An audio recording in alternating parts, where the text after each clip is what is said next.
Hello, future bestsellers.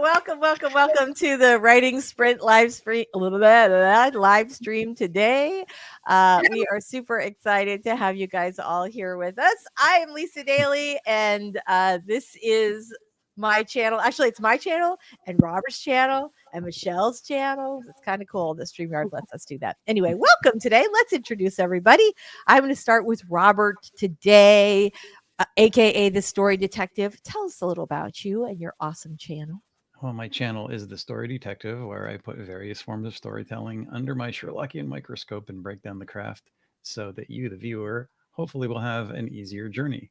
And new videos coming in April. There are plans, and I'm going to stick to it this time because I'm going to get that channel going again.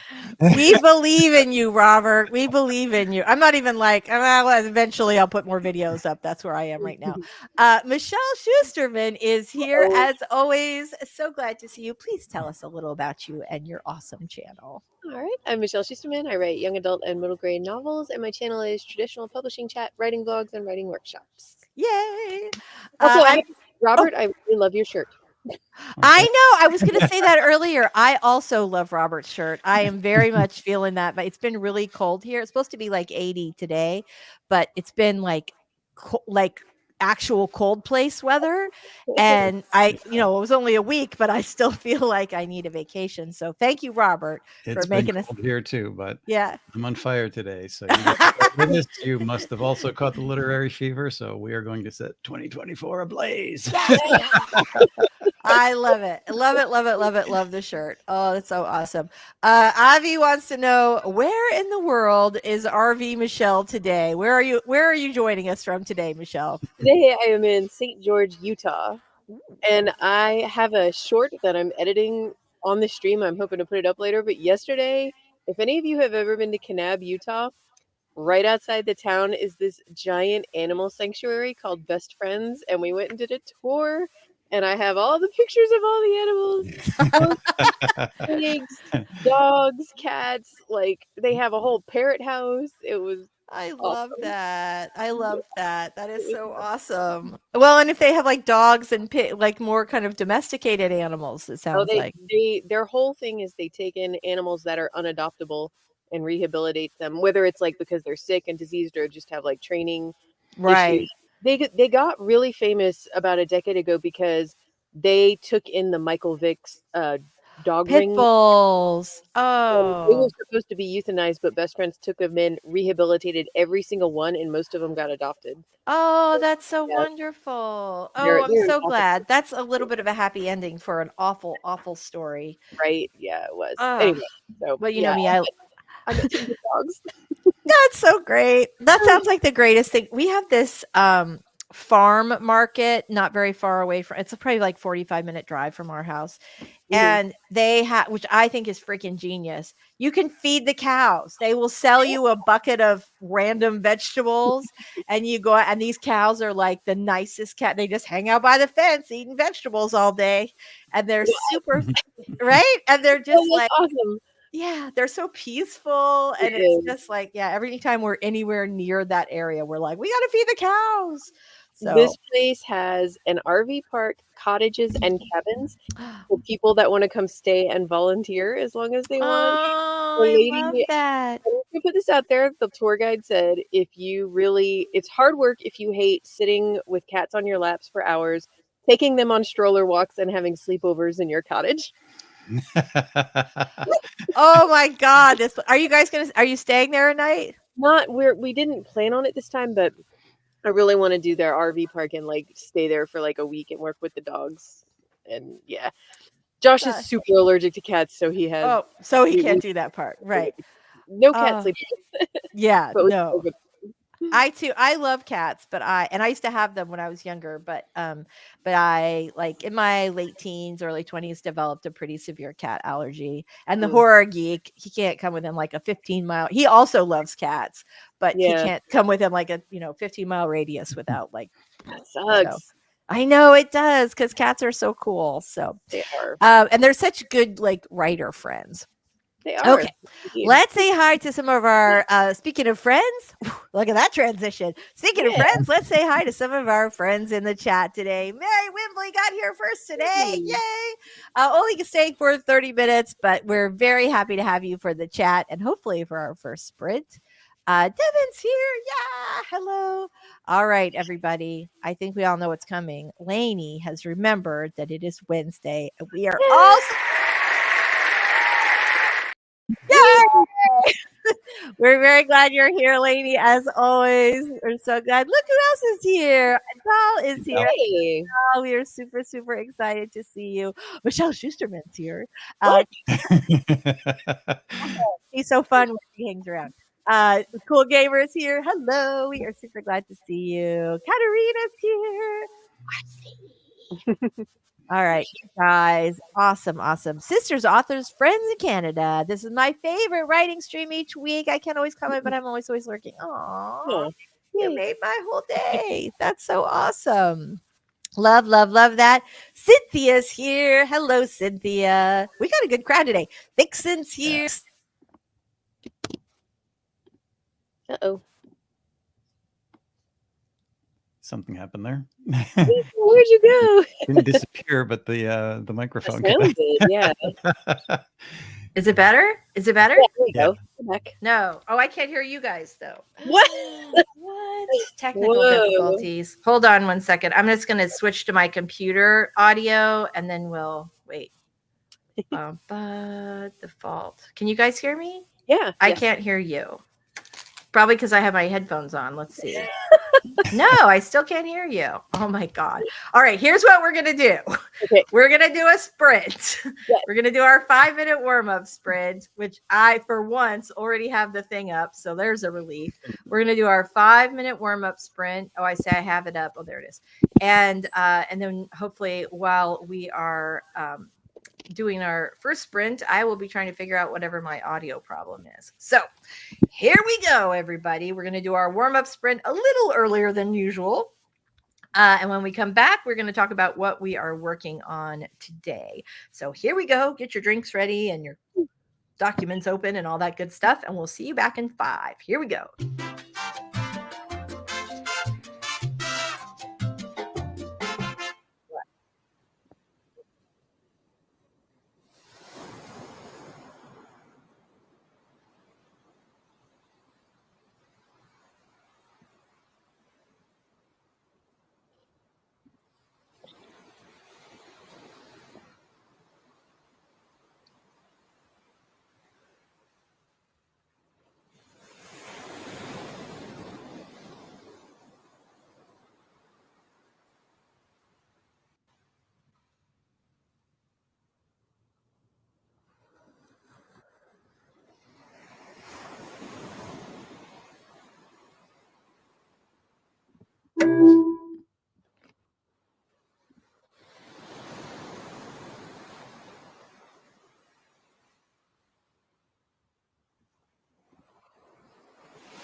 All right, we're back. I can hear myself, so I can assume you Hey. can hear me also. Yay! All right, let me get the banner here.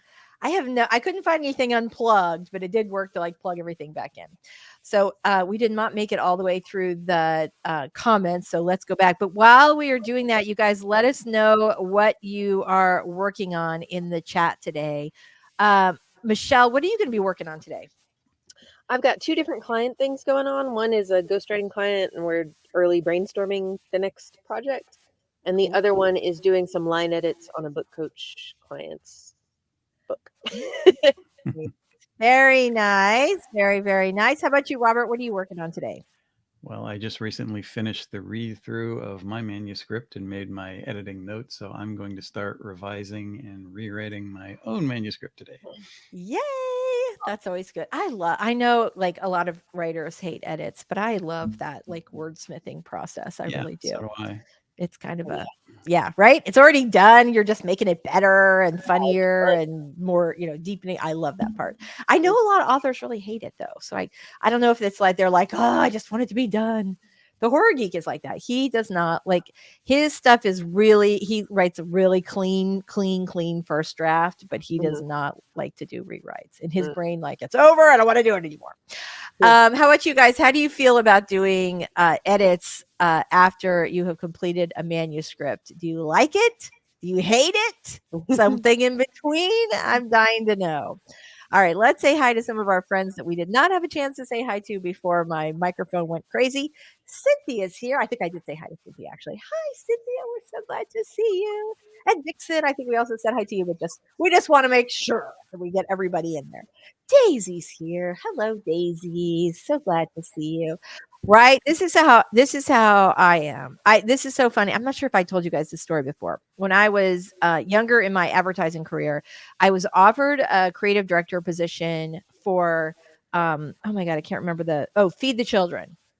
Mm, Or basically I would fly all over the world, primarily countries in Africa, and do those ads with those starving babies.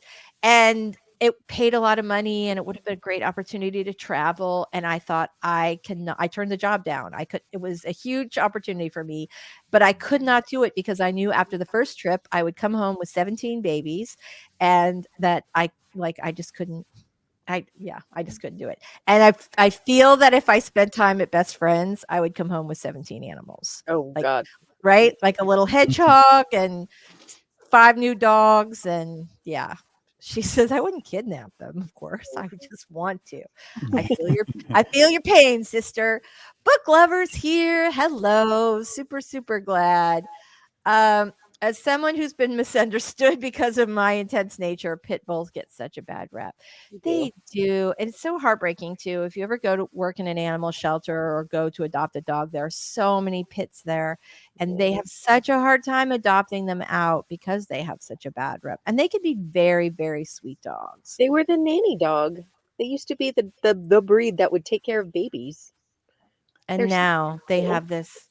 That's heartbreaking. I didn't know that. That's really heartbreaking. Yeah. And now people say, "Oh, if you have a pit bull, you should not have it around a baby."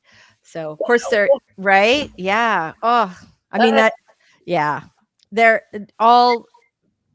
all people and dogs. I think have it in them to be good and kind and wonderful. exactly. You Yeah. should always be Depends on how careful if you you have a raise baby them. and a pet. But Right. Well, that's exactly true. Although Will Stir Fry and Odie are besties. He is like the most like patient, sweet dog, and we're teaching Stir Fry gentle. yeah, So he still does occasionally get like a fistful of fur, but Odin's pretty like he's very chill. that So, is but so he like gets cute. a kiss on his head, or when he's sleeping in the little bassinet, Odin will go look on him and check, and like it's just very sweet. So. All right. I work today, but if I was home, I'd be writing with y'all. Christian, we're so glad you made it today. Hmm. Hello, Lusanda. We're so glad you're here today. Vixen loves cats. Allergies are severe. Yeah, puppies are good. We have a hypoallergenic dog, and that really helps because some dogs really bother me and some don't, but Mm. I just don't want to live in a life. Like, I don't want to live a life without a pet. I love a little snuggly animal. Four cats, 2 dogs, more fur babies than people. Love that. Love, love, love. Yay, dog. We're super glad. Right? Right. I thought this was funny. Avi says Lisa's like Jodie Foster from Contact. Yes. I love this. Michelle dropped a link in the chat for you guys, bestfriends.org. Very, very nice. Love that. Regina needs to make some coffee. I feel you there. I'm not a coffee drinker, but I do have my giant vat of sweet tea. Oh, that's a great idea. Calendar to keep the timeline of your story. That's very nice. That's always one thing where I like those types of details are always things that I have to sort of write down. I don't do big, extensive character sheets, but I do keep note of things like what college they went to, what color their eyes are, so that you don't end up describing them differently. And I will not, I've never done like a calendar that way, but I definitely do do sort of a timeline. Realized during the warm up, my thumb drive's in the other room. Oh no. Uh-oh. Good job. Very nice. Normally, okay, so this is Elaine's our first to answer the editing question. She says, very strange. Normally I prefer edits, but lately I've been procrastinating them and avoiding edits. Feel that. Ooh, Lasanda says editing is her favorite part. Feel that. You could have been Sally Struthers. Auditing a 2-star review. The comment was there was no chemistry between the two main characters. There wasn't supposed to be until the end, trying to find the disconnect. Let's talk about that when we come back from our sprint. Yeah, we're that's going to talk. interesting. Yeah, like how to increase the chemistry between your two main characters. All right. My pencil doesn't work, but I'll try to. You guys remind me if I forget. All right. I love that, Cynthia. That's a really good thing. So let's talk about that. Maybe something will spark for you. Book lover, writing my first book, noting so much that needs to be fixed in editing already. It's pretty overwhelming. First of all, that's right. First of all, book lover, congratulations. That's awesome. You're writing your first book. I am like, we don't usually bring this out more than once in a show, but you know what? That's called. Yay, you. Congratulations on working on your first book. Do not worry about the edits in your first draft. Just plow through until the end. All that stuff can be fixed. Michelle, yes. All that stuff can be fixed later. But if you get hung up on it now, it can really slow down your progress and keep you from finishing the book. So get the book done, and then all that. And the other thing is, as you go through, your brain will start solving some of those problems that might not even be solvable at this point. So just let it be. It's hard, but do it anyway. Just keep going through. You're going to make it. Yes. Yeah. Sister says, in my opinion, people who train the dangerous ones to be dangerous should be the ones who get punished. Yes, exactly. We should put them up for adoption. We'll see how they do after that bad behavior. I'm sorry, that's not right. Avi says, I love editing. First drafts are always a long slog for me. Yeah. I love like the beginning. I love writing the beginning. I love writing the end. I try to make the middle as entertaining as possible, but middles are more challenging. And but then I love the editing process. Love. Well, I shouldn't say that. I love the editing process when I have allotted enough time for myself to do it. If I'm on a crazy tight deadline and I'm trying to cram through edits, that makes them less enjoyable, obviously. Yeah. Regina says, first drafts are pure joy, right? It's the love of writing. I love that. Cleaning that up is still fun. Facing editors' comments after 5 times through the book, not so fun. Right. But I always use these suggestions. Very, very good advice. Very good advice. All right. So when we get back, and there's some people in here I'm going to want to hear from, and I think you know who you are in the chat. But when we come back, we are going to talk about how to increase the chemistry between two main characters.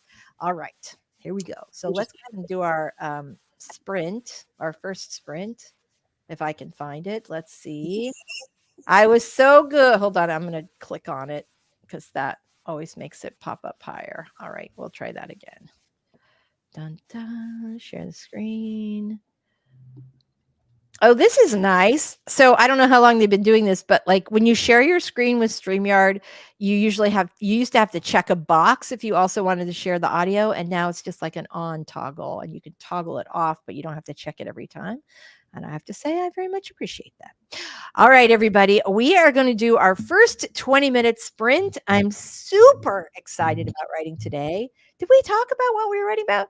In the chat, if you haven't already, drop in what you're going to be working on today.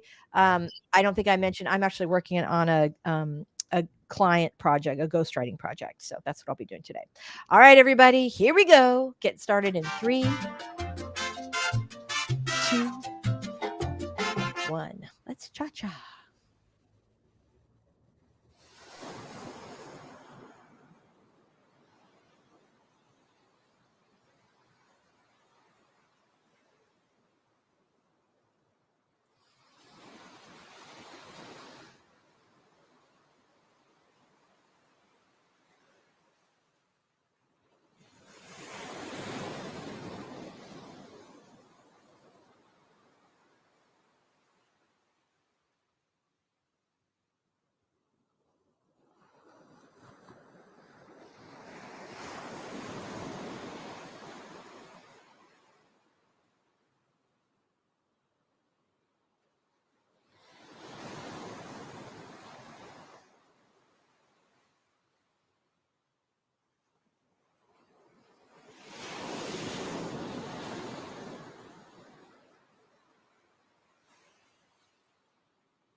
All right.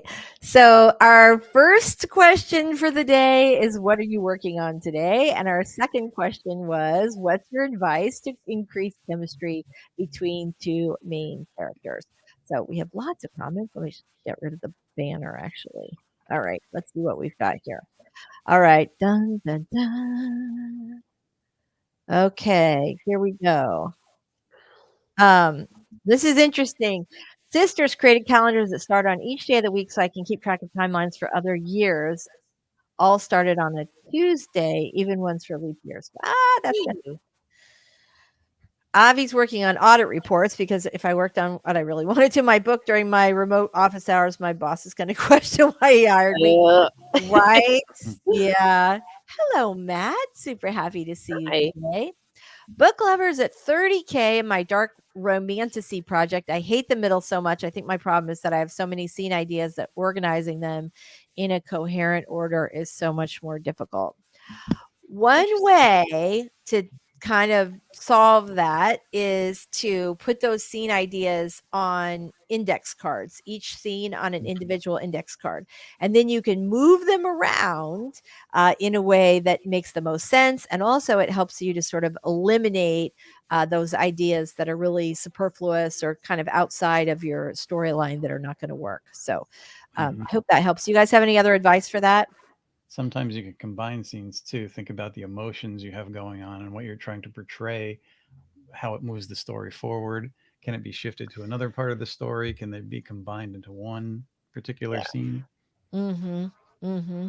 That's an Yeah. interesting problem to have. Usually you hear people say the middle, they're like, it's boring, or I don't know how, like, I don't know, But right, the soggy middle. Yeah. But I mean, I feel like having too many scene ideas is actually a good problem.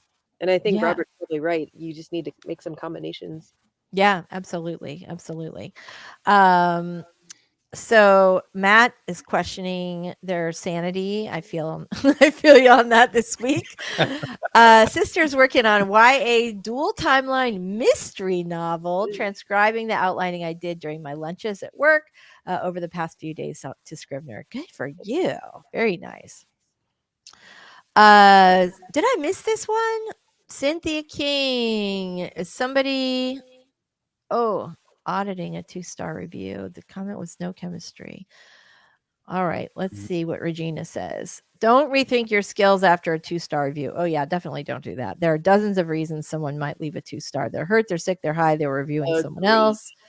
They're grumpy. They're reviewing someone else's book. They don't understand the rating system, none of which has anything to do with the writing.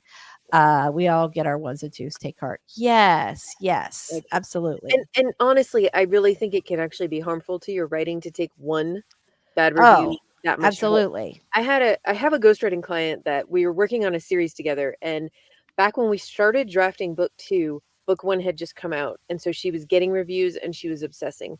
And I early in the brainstorming phase for book 2, I was getting all these messages from her being like, "This Goodreads review said the character felt too young, but this Goodreads review said the character felt too Felt old." too And what old. do you think? She wanted to like somehow fix all of that in book 2. And I had to be like, "Okay, this needs to be your rule.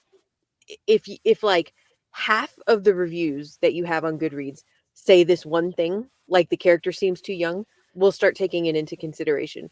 But you're not allowed to freak out if it's one If person, it's because one review. if it's Yeah, one, that it you can't. You just can't. no, you can't. Well, people have different perspectives. You also Yeah. have some shadow writers, especially with consumer reviews. So people who would really like to be writing novels but critique them instead. Mhm. And yeah, there are plenty of reads. Now, sometimes you will get reviews where you do get a similar, sort of message over and over again about, there's not enough depth, or I didn't, this wasn't believable, or I wanted this guy to be more, alpha, or whatever it is.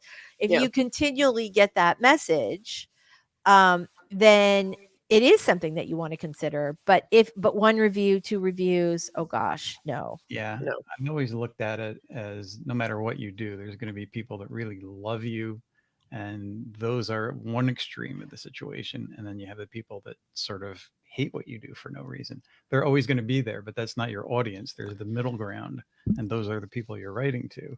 I also want to say these days, but it's not really these days, it's always been that way.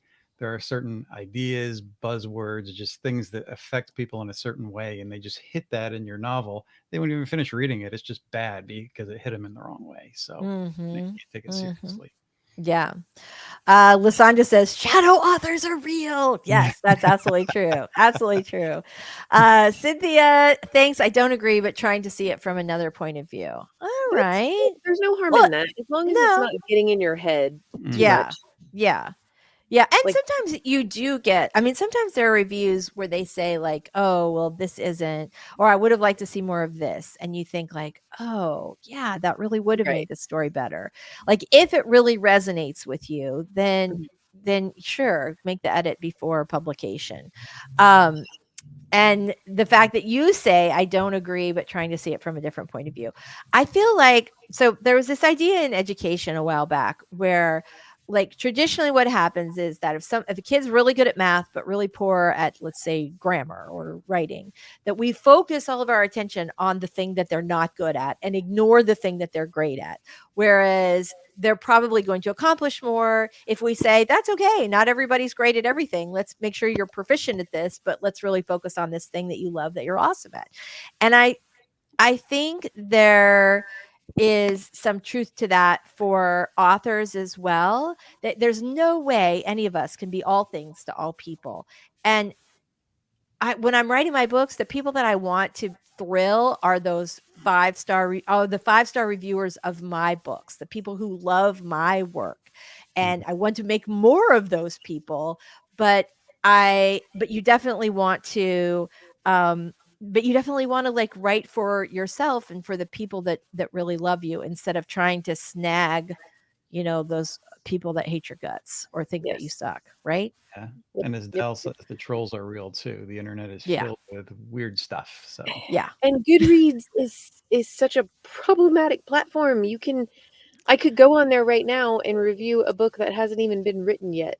Like, and say whatever I want about it. There's no regulation at all, so mhm. It that's why I know it's so I know, right? Goodreads is so challenging because on one hand, it's a great place to get buzz going about a book. yeah. And on the other hand, it can be really tough. So you can either find a lot of love and support for your work over on Mhm. Goodreads, or it can be just a toxic, So, dumpster fire over yeah. there. Both Yep. things are true, and sometimes they both happen on the same book. So yeah, it can be challenging. And I know you guys heard about about the big scandal with the debut author who created a bunch of fake Goodreads accounts and slammed the other books of her imprint, and then got caught and got her book deal canceled, and a bunch of other, and lots of internet hatred. And you don't want to be that. Yeah. Doll says I prefer Storygraph. It's a lot more Telegraph is accessible cool. than Goodreads. Yeah, yeah, That it's is a pretty very cool. cool app. Lasagna says I was told reviews are for readers, but when I read mine, I welcome the critique, good or bad. There are some people, some really heavy readers on Goodreads who have a really great perspective. They read a ton, they know what they like, and they're giving you pretty valuable feedback. And then there are other people who are just there for the takedown. They just can't Yeah. wait to find the next book they can Mhm. give a scathing review to. And that's sort of Right. their bread and butter, and why people, follow their reviews on Goodreads. So they're just like in the rest of the world, there are all kinds of people over there. Yes. Yeah. All I think kinds. that reviews are for readers. I would add to discuss. Reviews are for authors. We can learn from them. Sure. For sure. But I don't. I think that, like, when you start interacting with readers and arguing, Well, you don't you want to do know, it's like, that's where it can make the reader really uncomfortable. Like, readers should be free to criticize books without absolutely. authors stepping in and making them feel like not like unsafe. Yeah. That's totally true. That's totally true. You have a right to dislike something without Mhm. saying, without having to argue with its creator about Yeah. why your opinion is valid or not valid. And as an author, you have a right not to read those reviews, or to read them and just, vent to your mom or your best friends or your author group or whatever. Yeah. So love that. All right. So one of the things I said we were going to talk about, which of course I like randomly wandered off to, was how to increase chemistry between two main characters. because I think this is a really interesting idea. Mm. So I wanted to see, we have some romance writers, and I thought maybe we might hear something, some Avi and Lainey. Let's see, maybe not. Well, let's see if they have something to say. So, do you guys have thoughts? Do you want me to say what I'm thinking, or how do we want Please to say do what this? you're thinking. You're the romance writer here. Okay. So I made some notes during the last sprint. Yeah. So as far as increasing chemistry between your main characters, I think one of the best ways to do that is to create some sort of conflict between them. I especially love it if one of them has to like make a sacrifice before the two of them can be together, and if that can be related to that conflict, I think that's like Mhm. um, Mm. a really great way to do that. Banter, banter, banter, banter, banter, banter. Lots of banter. We love Yes. that.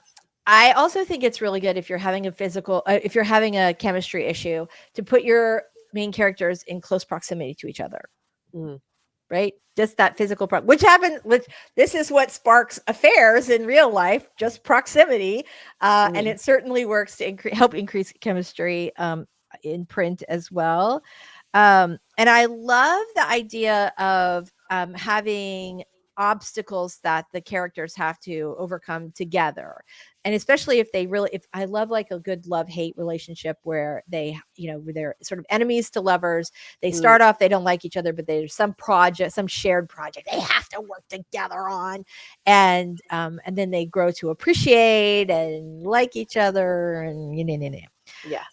Another thing, I'm just going to go through, I have like a couple more. So another thing you can do is increase your descriptions of their physical responses to each other, right? When we have chemistry with another human being, our faces flush a little. We might get embarrassed more easily. We notice things about the other person, like, "Ooh, what dreamy blue eyes," and our own physiological responses, like our hearts beat faster or our skin feels warmer, and all sorts of other things.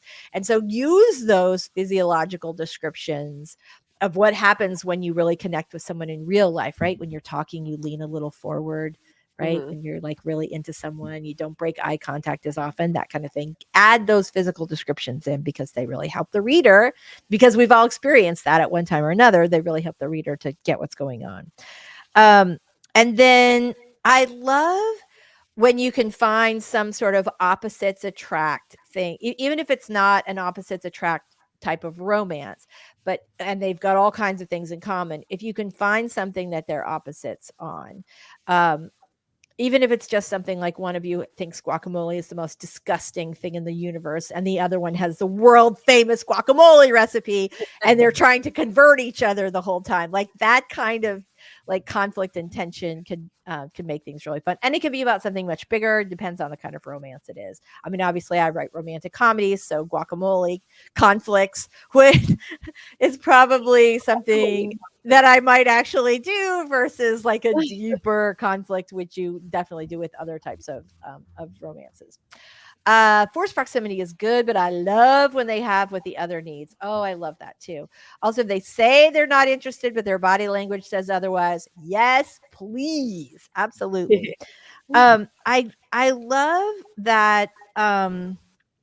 There's a scene in the Hating Game, which is or a couple scenes in the Hating Game where you have two rival, I think they were agents. I can't remember, and I might be combining this with the Sally Thorne book. Anyway, in one of my favorite rom coms, one of the characters gets really sick, and the character she thinks hates her guts, who is the love interest, ends up taking care of her when she's sick, like really taking care of her. And he makes sort of a personal sacrifice in calling his brother, who's a doctor who I think he was estranged from. So he's making a little sacrifice for her, and he's taking care of her. And of course she's like, "You hate me. Why are you taking care of me?" Love, love, love that. I like that too. Unpopular opinion, but to me, the most attractive ever is when a guy thinks so outside the box that his thoughts are something new that teach me something I didn't know before. Oh no, that's awesome. That's not outside the box. I love that. Love, love, love. Yeah, If the guy could, Dal's book as an example. Her mm-hmm, characters are from two different worlds, but she creates a chemistry on what they have in common, but the fact that their worlds are in conflict, and the fact that they need to get out of a situation, and they Uh-huh. don't even meet until the end. And by the time they meet, you would think they would be like, "Oh yeah, we have all this in common." But what happens is sort of like, that's interesting. Yeah. There's something there, and there's a moral to it, because that's what we do in life. We're all human beings from different worlds, and it's not what we have in common; it's those Mm. differences Right. that we Right. notice. Yeah, absolutely. Absolutely. Well, I say that though. Sometimes it's the opposite. I will tell you that, like, when the horror geek and I fell madly in love, on paper, we do not match at all, other than the fact that we're both writers. And yet we're so compatible. And on paper, you would never, ever put us together. But we just fit, and we fit in ways that you would not necessarily expect. But yeah, love that too. Real life Lisa, romance. can I make a request? Yes. I have heard Uh-huh. that some of the like genre combining that's like trendy right now, one of the Mhm. big ones is horror mance. And I Uh-huh. really feel strongly that you guys need to co-author a horror mance novel. That would be amazing.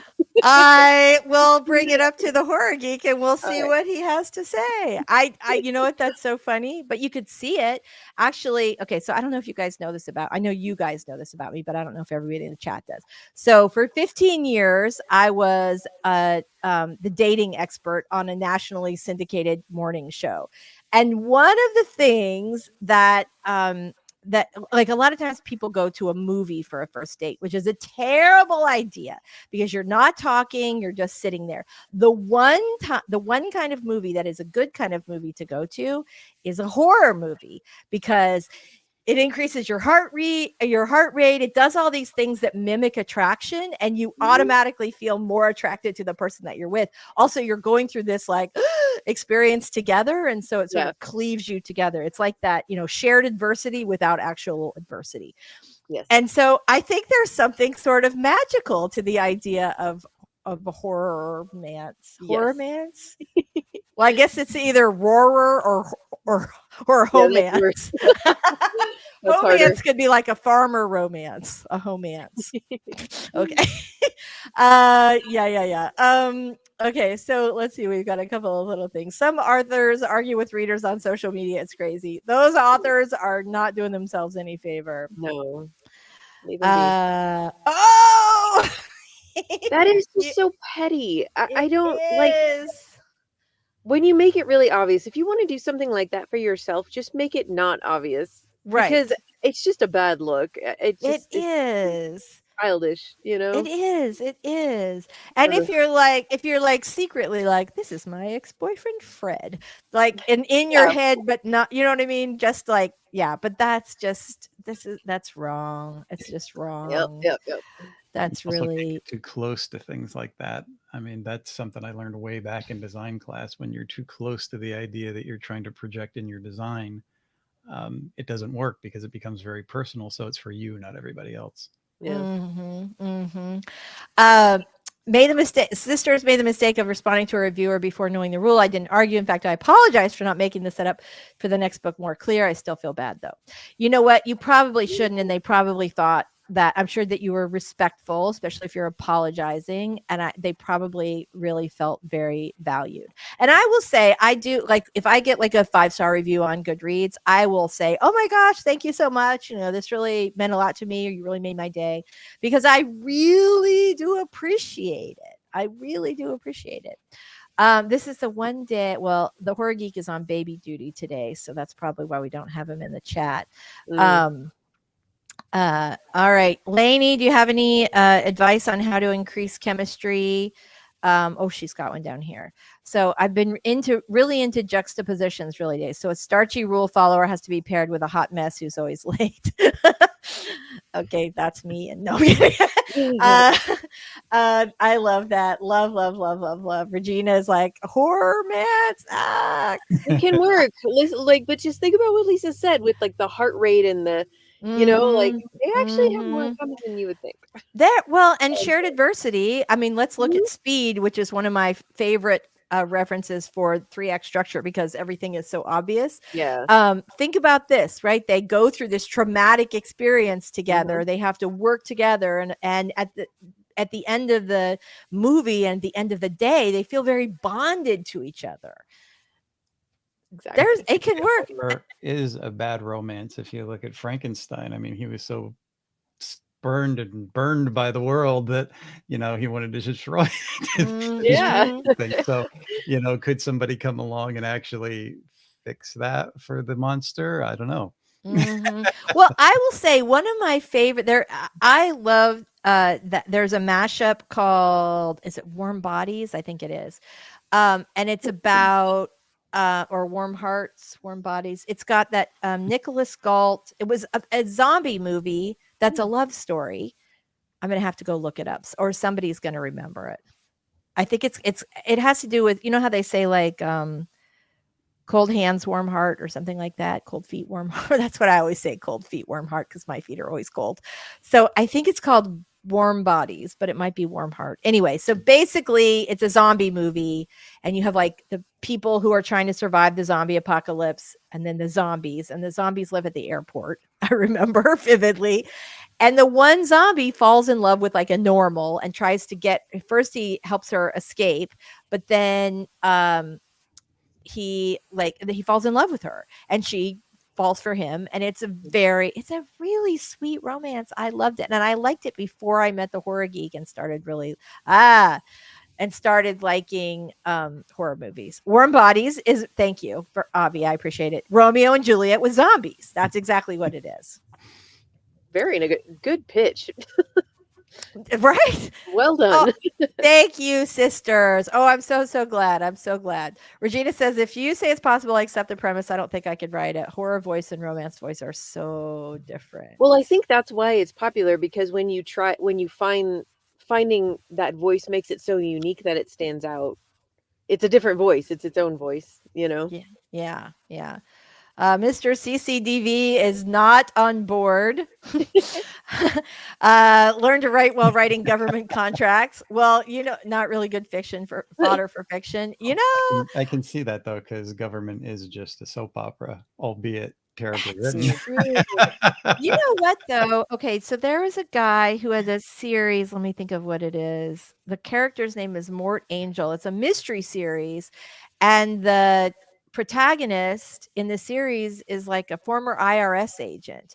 He's like an IRS agent turned investigator, but it makes sense if he's an IRS agent, he's probably already an investigator. And the and so like there's something to be said. You could find, writing government contracts. There might be, you could uncover Yeah. something sinister and then go check it out. Or, well, I could come up with like 19 story ideas right here. All right, Warm Bodies. Lysandra says it's sexy. Absolutely, absolutely. Yeah, I love that. I love that because it's like if you think about Twilight, one of the appealing things about that. Oh, another. I mean, kind of horror romance, but the thing about Twilight is that Edward, the vampire's, primary instinct is to eat people, and so he has to like basically suppress himself in order to be with Bella, the girl that he loves. And there are lots of opportunity, which is, I guess, the same sort of plot with Warm Bodies. He also has to avoid eating her. If they're going to be together, he can't have her as a snack, and that's just how it goes for all of us. All right, let's go and do another sprint. We are due. I think this is a really fascinating conversation, though. Oh, look who popped in. Hi, Shannon. Thank you so much. We're very glad to hear it. All right, let's go ahead and do our next sprint. What did I do? Hold on 1 second. I not prepared this time. Didn't have my thing up. All right, we're going to try it again. There we go. All right, everybody. We've got 20 minutes on the clock. Let's all think of our horror romance ideas. I'm going to be talking to the horror geek right after this. Maybe right after his workout today, he'll be in a good mood, and we'll see if he wants to write a horror romance with me. My guess is no. My guess is no, but we'll see what he says. Oh, all right, here we go. Well, I don't know. Like he kind of has a full slate of book projects he's working on. Okay. But if I tell him it's your idea, maybe he'll be like, no. I have to tell him it was my idea, and it's my greatest dream to write a horror romance with him. He'd do it that way because he's very sweet to me. All right, guys, here we go. We are going to get started with our first 20 or second, third, 87th 20-minute writing sprint. Let's roll. 3, 2, 1. Get writing.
be helpful if I started talking after I hit the unmute button, but you know me. So very nice. How did everybody do on that last sprint? Let us know in the chat. How'd you do, Robert? I did pretty well. I'm through most of the first scene, changing a few things. Very nice. How about you, Michelle? I did great. I had breakfast. Oh, good. Well, most important meal of the day, that and the midnight snack. Mm. I'm like such a late night snacker. Yeah, so I try not to be because I know it's not great for your body to like eat that late, but there's always some like, especially like if I've like had like a very long day where at like about 10:30 I'm like, what's in the refrigerator that would be delicious for me? Mhm. Very, very nice. Carol Brown is with us here today. Happy to see you. Daisy says paranormal romance is a pretty big subgenre. Absolutely, absolutely true. Avi, um, okay, this is funny. Mr. CCDV says, egads, I'll send you some provisions and clauses that would turn you off to fiction. Love that, Mr. CCDV. Very nice. Avi disagrees that horror and romance are that different. Not to get too sciencey, but the senses are aroused by fear and love are quite similar. That's actually true. I'm sorry if I did not see that. I hope that I did not step on your toes when I was talking about being a dating expert and recommending that you go to a horror movie for the exact same reason. Avi is right on the money there. Shannon wrote 278 words in the first 10 minutes, but lunch is calling. I'll be back. Very nice. Fear and attraction light up the same areas of the brain. Yes, they do. Oh, nice. Welcome back. Very, very nice. Very, very nice. So let me go back and grab our other questions. I feel like we had some today we were going to deal with. And let's see if I was good and wrote them down. Dun, dun. Possibly, possibly not. Nope, I did not. We had one from last week. Did anybody have a question this week that we were supposed to answer last week and that we did not get to? Please drop it in the chat and let us know. Or if you have a question this week that you want us to get to. I am in the process of editing this ghost book, and so that's what I did over our last sprint, and I feel like it went very, very well. Like for the yesterday, I had a pretty good working day. I'm not working as many hours because we've had little baby in the house for the last couple of weeks, which has been kind of fun and also exhausting. You sort of forget how exhausting, but it's been kind of awesome. Yeah. So anyway, okay. So yeah, I did great on this time. I did okay yesterday. I feel like I'm finally catching up. My brain has been hurting lately.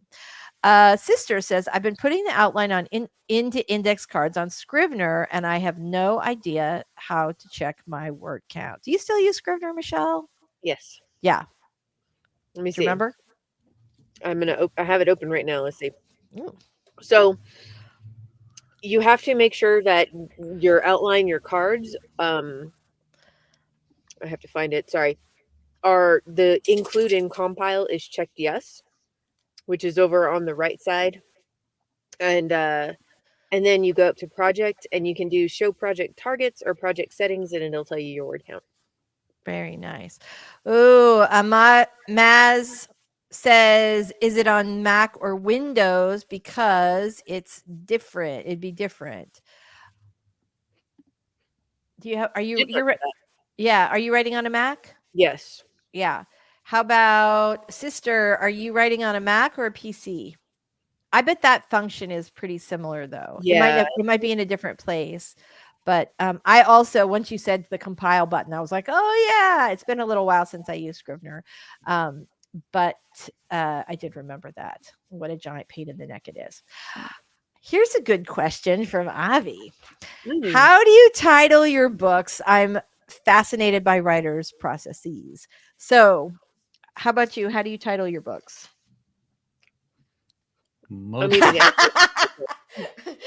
Michelle, let's go to you. No, I'm kidding.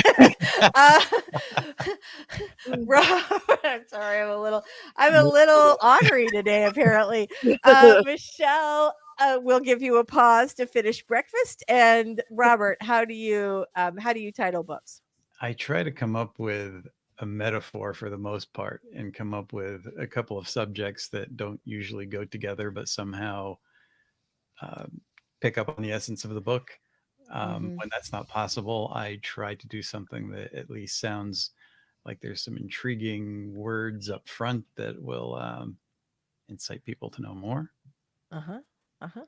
It's hard. Titling It's is a completely different skill than writing, and there are many authors who are terrible at titling and excellent writers, and Yeah. that is okay because titling is sort of a sales tool.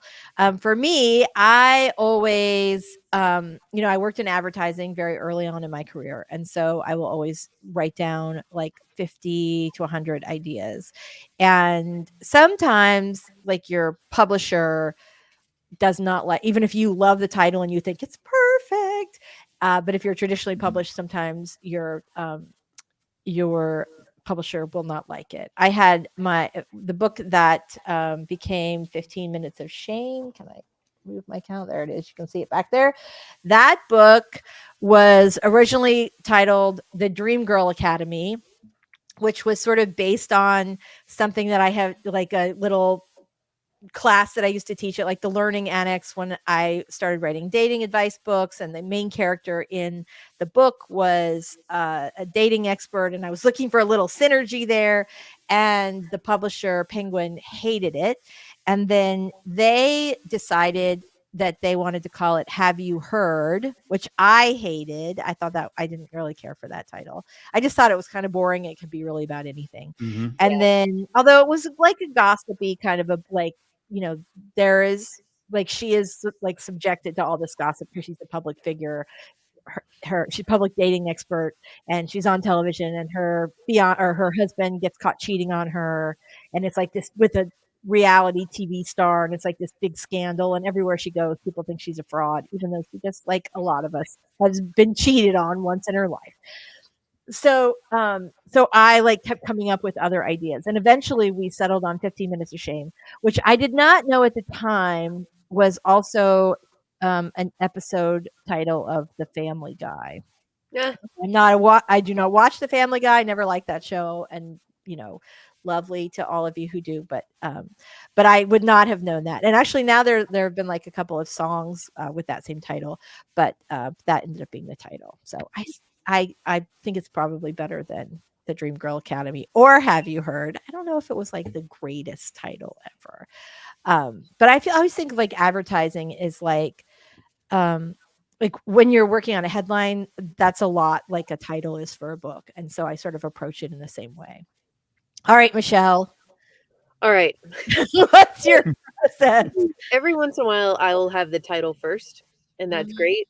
But most of the time, when I start brainstorming an idea, what I'll do is I'll just keep a running list of words that I feel represent the book in some way. Even if I know the word, I would never use it in a title. I'll put it on the list, and the list gets longer and longer. I'll start looking for like synonyms of the word. If I'm writing the draft and a phrase catches my eye, I'll write it down. And I just need to see all of these words in one big list, and then I can start like coming up with ideas.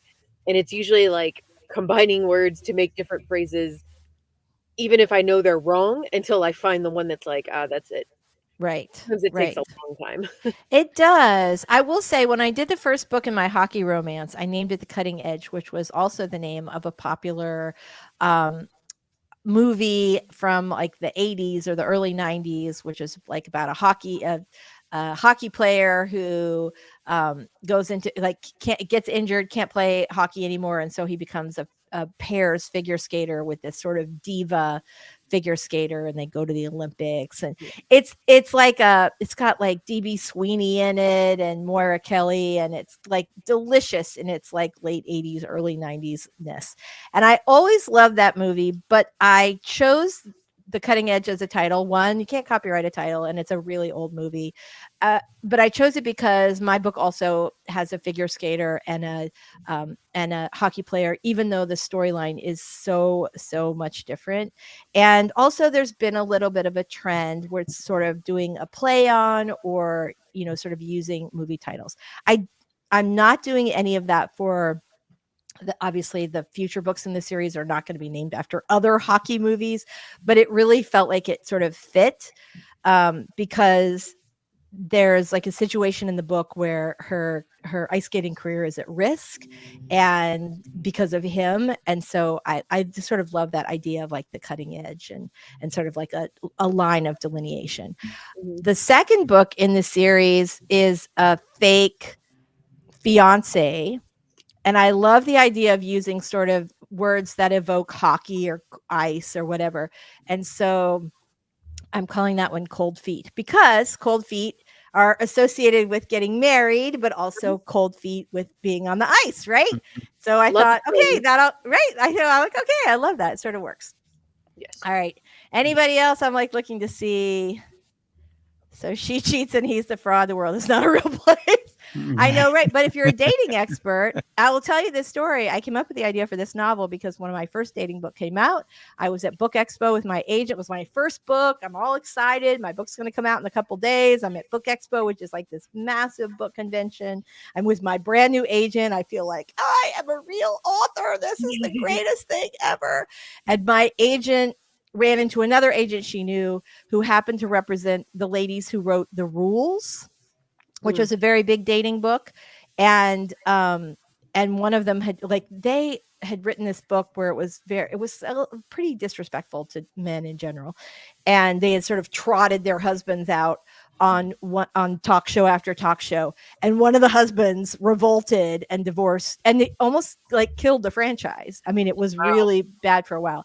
And then here I come out with a dating book, and I'm like, I just had this feeling like, oh my God, what if another person can do something that completely destroys your career? Like, you have no control over how other people act, and yet Yeah. it could completely destroy your career. And that idea was fascinating to me. And that was sort of the germ of the idea behind 15 Minutes of Shame. So yeah, right. But yes, that happens. It happens a lot. It happens in real life, all the time. I actually had done like a media pitch about all these different examples where a spouse was blamed for the other spouse's behavior, and that the person who was more high profile sort of paid the price. RC says choosing a title is the hardest part, and I always overthink it, but I always have it named before I start writing. Right? Okay. Right? Yes. Yes. Yes. They perform the Pimshenko. I won't tell you whether or not they won the Olympics. You'll have to rent it yourself. Love, love, love. Lasandra says my titles come to me first. Shannon says probably be better to be an excellent writer and an awful titler than the other way around. Agreed, because you can always find someone to help you title. Yeah, Hemingway was supposedly lousy at titles, and I guess his wife came up with a lot of his titles. It's a completely different skill set. I do like I enjoy a little wordplay with my titles, but I also have the opportunity to have some fun because I write romantic comedies, and so like you can do some little jabs in there that yeah, that you might not be able to do in a different one. Yep. Matt says it's extra tricky if you name the chapters too, right? Totally true. All right, you guys. Oh, it's 12:43. What should we do? What should we do? Chit chat. I don't have another question. Do we chit chat? Do we try and cram in another one? Michelle is usually the one who has to go. Can you go 3 minutes late? I can go 3 minutes late. All right, we're gonna do it, you guys. Dun dun dun. Here we go. All right. We've got this. We're gonna get Michelle out of here 3 minutes later than our time. All of you, we can make it. Right like the wind. 3, 2, 1. Last sprint, make it count.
All right, we made it through. Yay.